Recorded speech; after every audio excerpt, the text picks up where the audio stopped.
बीडमध्ये धनंजय बोले पोलीस दल हले, विजय वडेट्टीवारांचे गंभीर आरोप. बीडमधील कायदा सुव्यवस्थेचा प्रश्न मागील काही दिवसांपासून ऐरणीवर आलाय आणि यावरून काँग्रेस नेते विजय वडेट्टीवार यांनी धनंजय मुंडे यांच्यावर हल्ला केला आहे. विजय वडेट्टीवार म्हणाले की बीडमध्ये धनंजय बोले पोलीस दल हले अशी परिस्थिती आहे आणि एकही पोलीस अधिकारी धनंजय भाऊंच्या शब्दापलीकडे जाऊ शकत नाही. त्यामुळे तिथे खून झाला तरी आकस्मिक नोंद होईल. पोलिसांनी तो आदेश इनामदारीने पाळला याचं दुःख असल्याचं वडेट्टीवार यांनी म्हटलंय.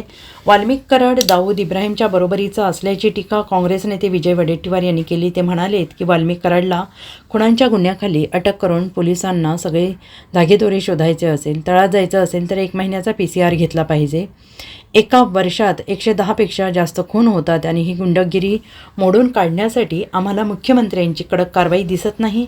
मुख्यमंत्री बोलतात तर दोषींना सोडणार नाही, पण हे बोलत असताना त्यांची मानसिकता महाराष्ट्राचा जो बिहार झाला आहे तो संपवण्याची दिसत नाही. वडेट्टीवार म्हणाले की जोपर्यंत वाल्मिक कराडवर खुणांचा गुन्हा दाखल होत नाही, धनंजय मुंडेंचा राजीनामा घेत नाही, तोपर्यंत या प्रकरणात न्याय मिळेल असं आम्हाला वाटत नाही. वाल्मिक कराड दाऊद इब्राहिमच्या बरोबरीचा असं देखील विजय वडेट्टीवारांनी म्हटलेलं आहे. त्यासोबतच त्यांनी बीडमधील पोलीस दलावर धनंजय मुंडे यांचं नियंत्रण असल्याचं देखील बोललेलं आहे. पोलीस पूर्णतः धनंजय बोले पोलीस दल हले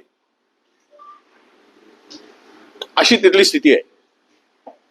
एकही माणूस, एकही पोलीस अधिकारी धनंजय भाऊच्या शब्दाच्या पलीकडे जाऊ शकत नाही. त्यामुळे खून झाला काय, दिवसा झाला काय, रात्री झाला काय, खून झाला असेल तरी त्याची आकस्मिकच नोंद होईल आणि पोलिसांनी तो आदेश इमानदारीनं पाडला याचं दुःख आहे. Bureau report SBN Marathi Beed.